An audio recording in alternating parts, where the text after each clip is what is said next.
Olá pessoal, sejam bem-vindos ao canal Somos Cristos, o canal que visa a edificação da sua fé. Nesse vídeo estaremos iniciando uma série onde estaremos falando sobre a Confissão de Fé de Westminster. Falarmos sobre este assunto se faz necessário compreendermos como foi composto este documento da Confissão de Fé de Westminster, bem como também saber com qual intuito, com qual finalidade este documento também foi composto. Sendo assim, faz-se necessário nós introduzirmos o nosso tema, tratando da perspectiva do contexto onde foi composto a documentação da Confissão de Fé de Westminster. No ano de 1643, especificamente na cidade de Westminster, houve uma convocação feita pelo erudito William Trees. Este erudito convocou uma assembleia para poderem tratar acerca de assuntos concernentes à fé cristã. Dentro desta assembleia estavam presentes aproximadamente 121 ministros, 20 homens da Câmara dos Comuns e 10 homens da Câmara dos Lordes. Esses homens eram homens muito capacitados e homens preparados para tratarem sobre o tema que seria elaborado e o que se tornaria futuramente um dos maiores documentos produzidos no período da Reforma Protestante. A Assembleia de Westminster iniciou seus trabalhos no dia 1º de julho de 1643 e perdurou por um período de aproximadamente 5 anos e meio. Dentro desse período, eles tiveram aproximadamente 1.163 reuniões plenárias para tratar de assuntos que iriam compor a Confissão de Fé. Tiveram também centenas de comissões e reuniões com subcomissões para a composição deste tão afamado documento. Uma das propostas originais da composição da Confissão de Fé de Westminster era revisar os 39 artigos da Igreja da Inglaterra. O intuito era reelaborar e fazer com que a Igreja e o Estado obtivessem assim uma unidade concernente à sua fé.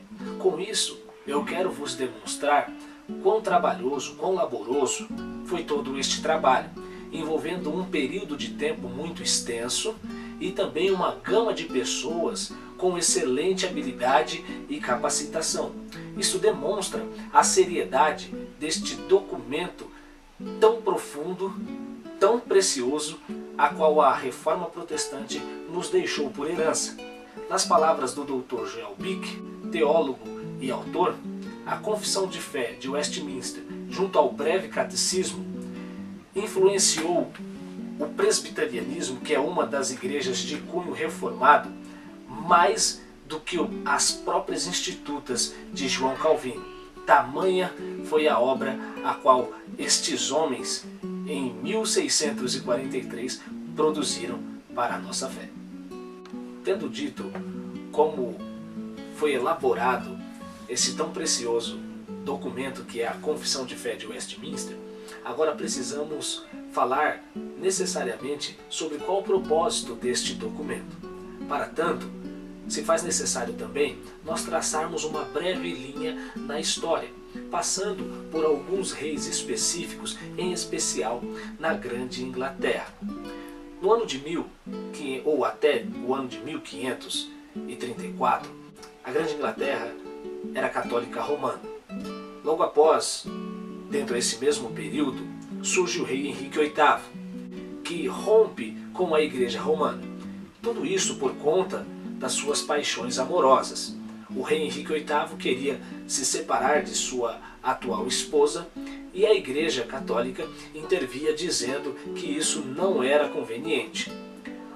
No entanto, o rei Henrique VIII incisivamente rompe por conta dessa questão do seu relacionamento, e não somente por isso, mas por questões políticas também, e dar-se início então, a partir do seu rompimento com o romanismo, à Igreja Anglicana.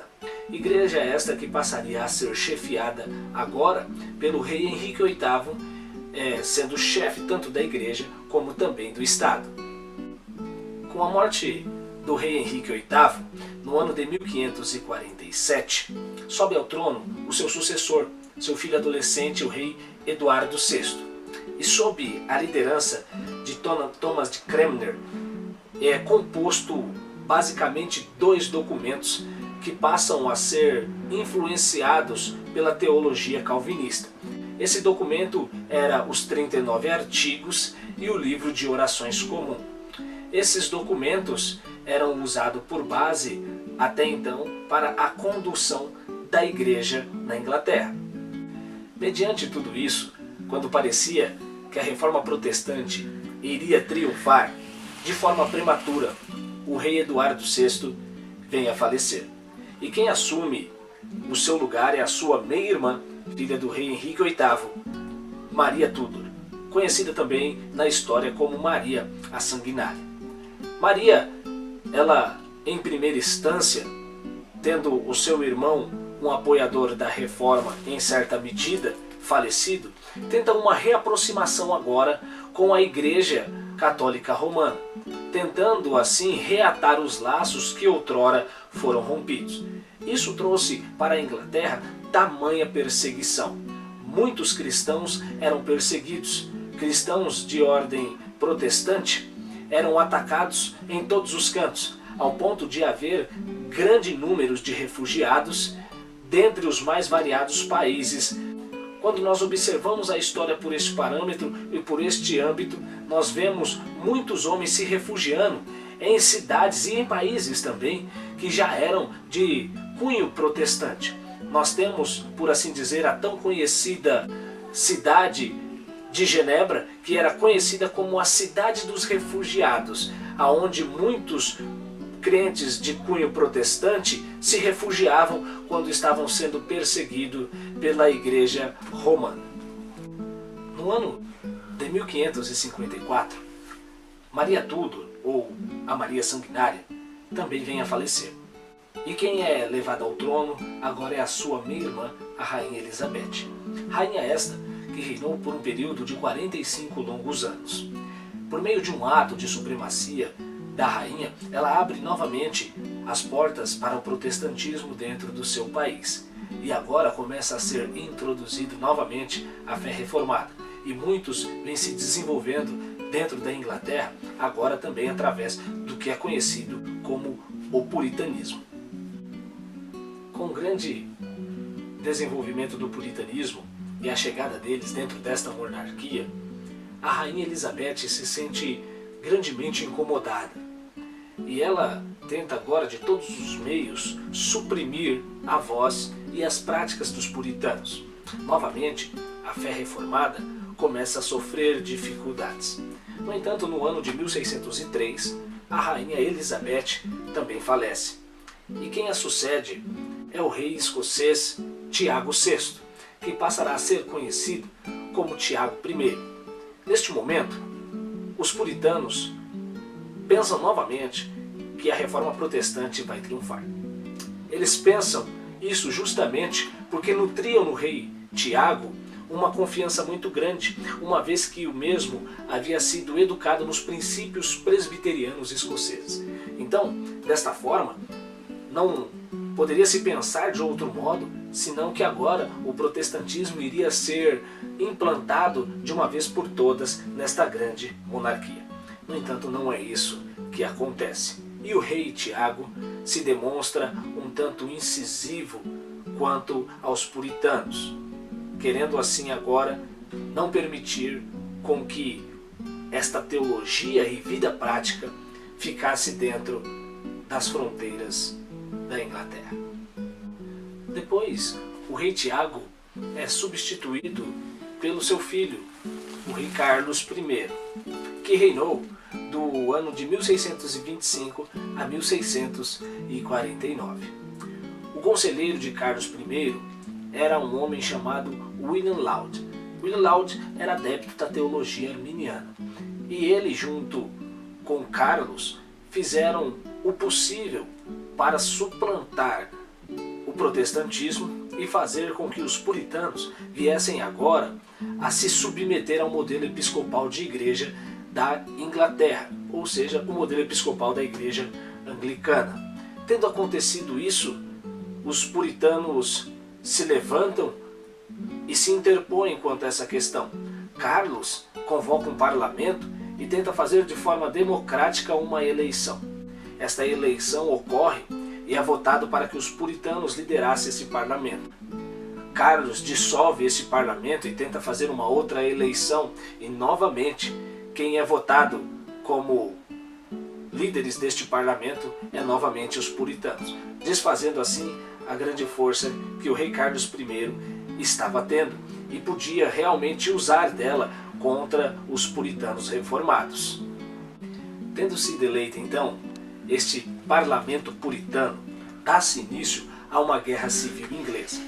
Esse parlamento agora volta a sua atenção para as questões de cunho religioso, para poder então elaborar questões que iriam tratar a fé e a cidadania do povo inglês. Dentro desta perspectiva surge então a grande questão aonde é composto este documento e a finalidade. Pelo que nós vimos até aqui, há uma grande divisão, um grande cisma entre a Igreja Anglicana e parte de alguns puritanos. Há um grande cisma entre a Igreja Anglicana e a Igreja Católica, e havia, por conta desse cisma, as divergências de pensamento. Logo então, nada mais justo do que uma elaboração de um documento que viesse unificar a fé daquele povo. Tendo em vista isto, este parlamento puritano, por assim dizer, ele vai ser responsável por introduzir esta convocação feita pelo grande erudito William Twiss, que dará início então ao preparo deste grande documento. Faz-se necessário nós falarmos disso para podermos entender a necessidade de uma confissão de fé. A unidade do pensamento dependeu em grande número justamente deste documento composto. Ele serviu para nortear o pensamento dos cristãos reformados. Desta forma, ao avaliarmos esta grande perspectiva, nós podemos dizer que o propósito da composição da Confissão de Fé de Westminster não é outro, senão promover a uniformidade no pensamento. E a partir de agora, então, nós iremos refletir sobre o aspecto da necessidade de confissão de fé em nossos dias. Isso não é algo arcaico, mas precisa ser trabalhado odiernamente. Para darmos continuidade a este assunto, é necessário nós respondermos mais duas outras perguntas. O que é uma confissão de fé e por que precisamos dela hoje? Em resposta à primeira pergunta, nós podemos destacar uma ilustração. Quando dissemos o que é uma confissão de fé para nós hoje, ou para a Igreja de Cristo, nós podemos ilustrar essa perspectiva imaginando que a confissão de fé é para a igreja aquilo que a identidade é para o cidadão. A confissão de fé, ela visa demonstrar aquilo que uma instituição religiosa acredita, aquilo que uma instituição religiosa professa como fé e prática para a sua vida. É interessante nós observarmos essa perspectiva, uma vez que nesses dias a qual nós vivemos, existe uma gama de igrejas, existe uma quantidade enorme de ministérios. No entanto, somente igrejas de cunho histórico adotam essas perspectivas a partir de confissões de fé. Nós temos uma gama de outras igrejas que não possuem a mesma, o que deve fazer-nos refletir.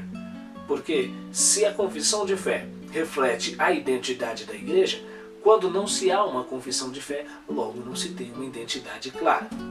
O intuito ou o propósito para os nossos dias desta confissão de fé não é outro, senão tal qual como foi para a Assembleia de Westminster, promover a uniformidade do pensamento.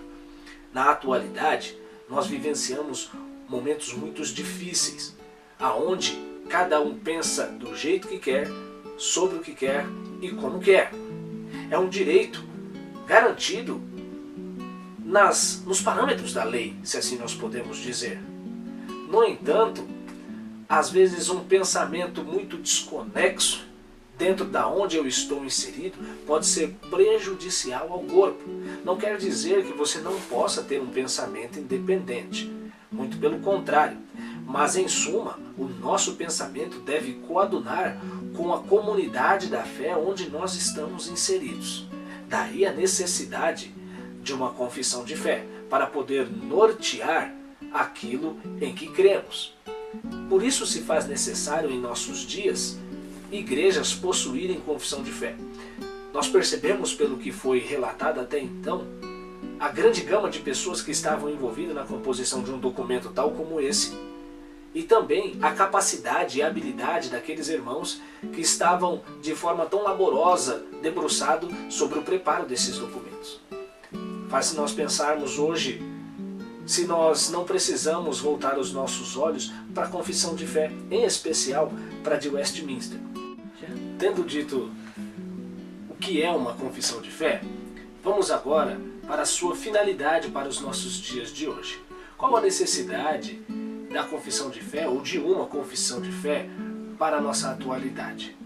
Em especial, nós podemos dizer, como já foi dito outrora, que o intuito da confissão de fé é promover a uniformidade no pensamento. Isso faz com que a igreja tenha uma vida um tanto saudável, uma vez que não permite, ou pelo menos não deveria permitir, com que haja pensamentos fora do comum concernente a temas principais das Sagradas Escrituras. Ao olharmos o todo que vivemos hoje, as teologias existentes, existe uma gama de discussões e às vezes pessoas que estão inseridas dentro de um contexto cristão, aonde o que eles creem não coaduna com o que a igreja professa. Dessa forma, entra justamente a confissão de fé, que é a identidade da igreja. Em teoria, a confissão de fé norteará todo o pensamento prático e teológico da vida da igreja. Isso corrobora e muito para uma vida cristã saudável. Nós temos ainda, dentro das teologias existentes, uma gama de pensamento. E às vezes podemos estar inseridos em um lugar errado e talvez trazendo grandes problemas e dificuldades por não coadunarmos com o pensamento vigente daquela igreja. Por exemplo, talvez você adote um modelo de igreja que ele seja representativo, mas você está numa igreja onde o modelo é episcopal. Talvez você seja de uma linhagem mais reformada calvinista e você está numa instituição onde não professa os mesmos princípios. E o que isso acontece? Por que isso acontece? Justamente por causa das divergências de opinião. No entanto, isso pode influenciar de forma direta a vivência da igreja, uma vez que quando há discordâncias abruptas quanto a esse tipo de questão, normalmente as pessoas nos interrogam e também são interrogadas, o que leva a muitas das vezes não a união, mas a divisão da igreja. Para esse fim, existe a confissão de fé. Aqueles que são de cunho reformado, em sua grande parte, adotam a confissão de fé de Westminster como regra para suas igrejas, como confissão de fé que demonstra a identidade e a vida prática que esta igreja deve seguir. Sendo assim, aí está a grande necessidade de odiernamente nós termos confissão para poder reger em parte aquilo que pensamos. Ora, talvez a sua pergunta seja, mas a Bíblia não é suficiente para poder ditar como deve ser a vida prática da Igreja de Cristo? E eu concordo. A Bíblia é totalmente suficiente para poder dirigir. No entanto, ainda a Bíblia sendo e é suficiente para poder dirigir a vida de uma igreja, todos os cristãos estão de posse dela. E infelizmente, por todos não deterem as mesmas ferramentas teológicas e hermenêuticas, são muitas das vezes fadados a olhar para o texto bíblico e tentar interpretá-lo segundo os seus próprios princípios. Sendo assim, o que ocorrerá com a interpretação será uma deturpação daquilo que é verdadeiro. E sem levar em consideração que há trechos nas Sagradas Escrituras que são um tanto difíceis de interpretação, o que faz com que muitas pessoas possam se pronunciar quanto ao texto de forma inadequada. Por exemplo, quando nós vamos falar das Escrituras Sagradas, da sua canonicidade, a sua autoridade, muitas pessoas tendem a esbarrar em alguns princípios, tal como a Bíblia é a palavra de Deus ou a Bíblia contém a palavra de Deus. Isso gerará ramificações de discussão.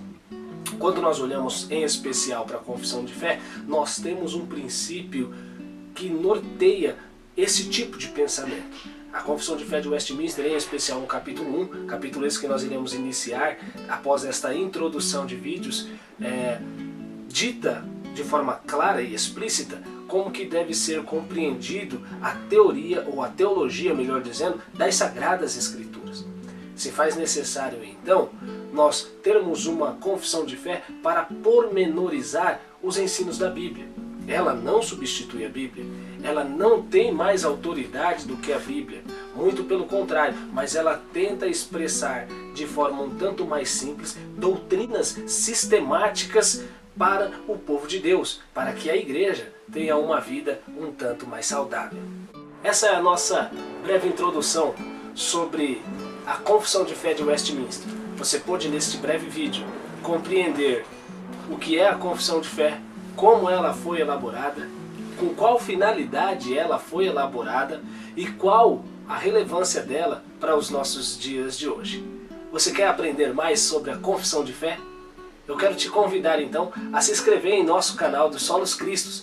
Deixe o seu like, assine o sininho de notificações e você será notificado a cada novo vídeo que nós estivermos fazendo neste canal com esta temática, tá bom? Então, até o próximo vídeo, se Deus quiser, e um grande abraço a todos vocês.